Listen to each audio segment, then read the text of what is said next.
Donc, qu'est-ce que c'est la sagesse martiale? Bon, j'ai d'abord appelé ça les arts martiaux. J'ai commencé par les arts martiaux. Quand j'étais très jeune, j'ai commencé les arts martiaux, mais j'ai pas perçu que c'était une sagesse. Donc, j'ai fait ça comme un jeune, de manière martiale, développer le physique, voilà, une sécurité dans la bagarre, etc.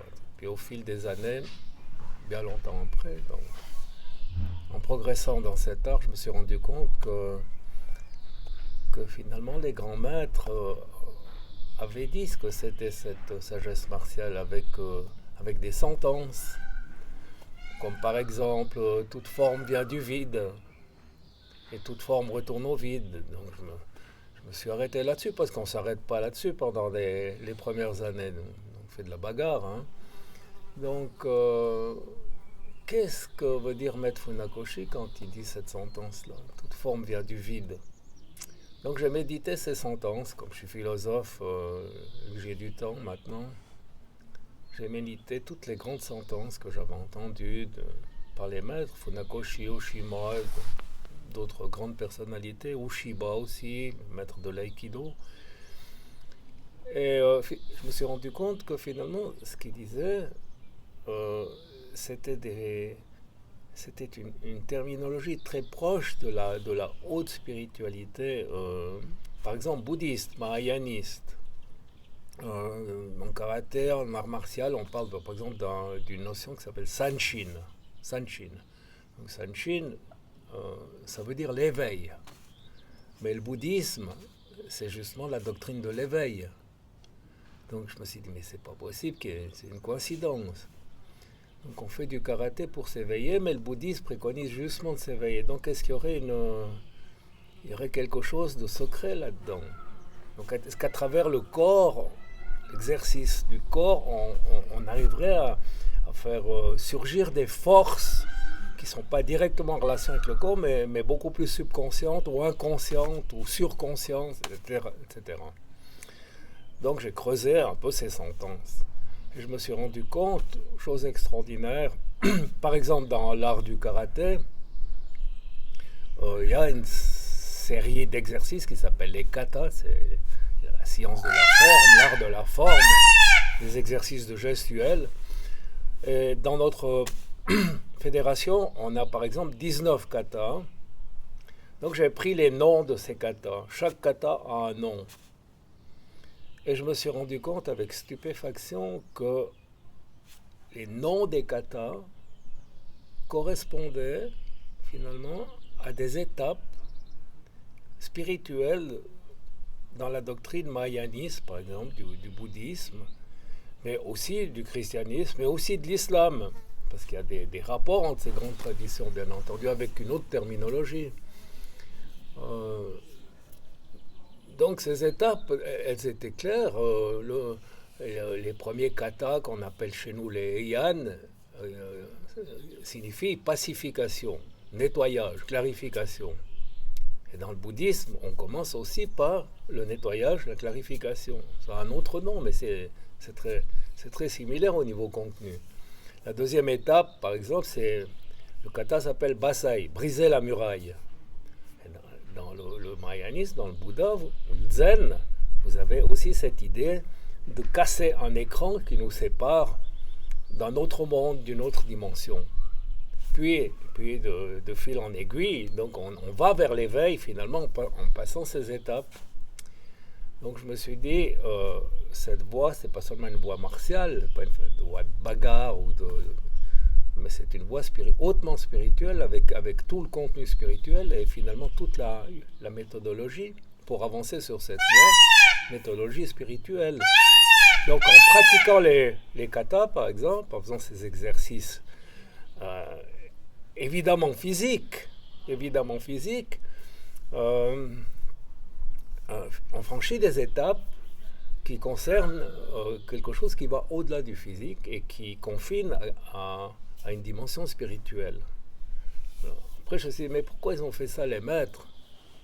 Donc, et j'ai tout de suite compris parce que comme je suis philosophe de formation, et par amour aussi bien entendu, je me suis bien rendu compte que l'intellectualisme ou le savoir pur, euh, c'est pas forcément l'expérience du savoir.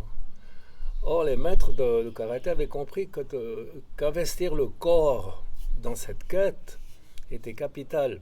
Parce que le corps triche pas. Vous voyez que le savoir peut tricher. On peut rester sur un divan de soi en dissertant, en disant les choses les plus magnifiques, mais qui ne correspondent pas du tout à notre être.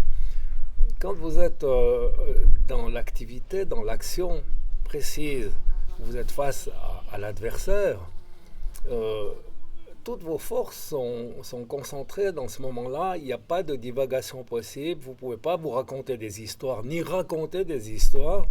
Et c'est une sorte d'être au présent et de constater si c'est vrai aussi ce que vous dites, d'employer ce corps.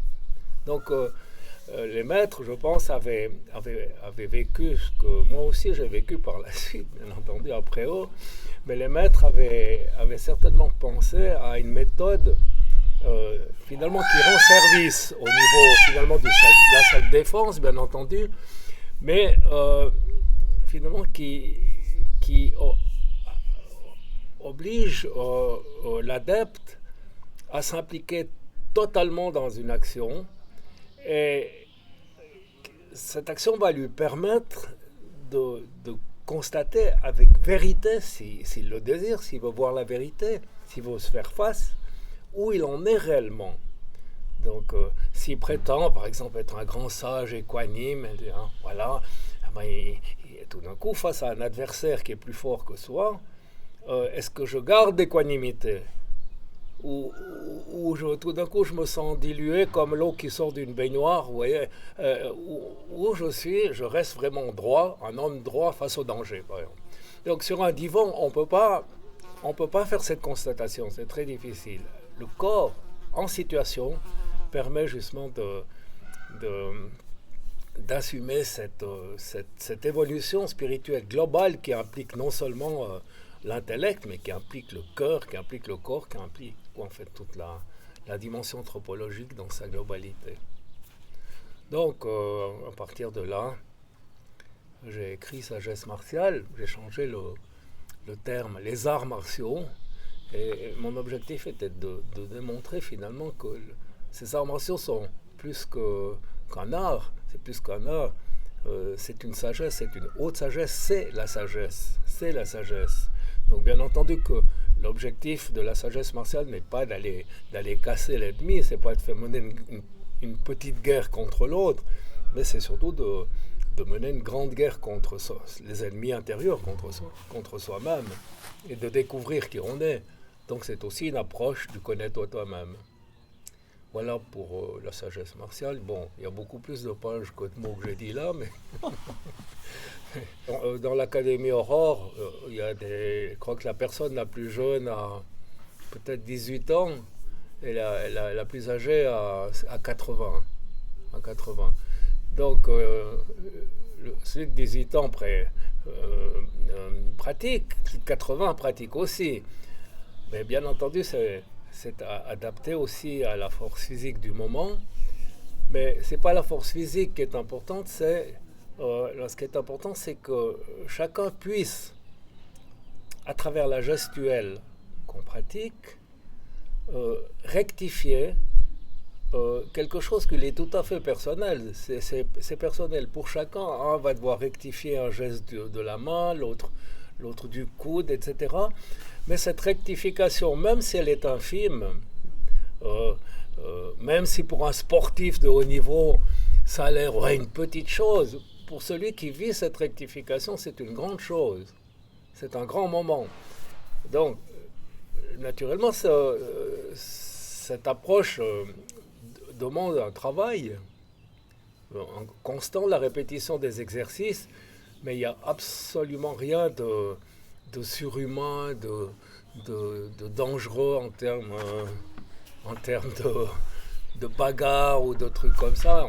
Donc c'est simplement un travail sur les formes que notre corps est capable d'améliorer.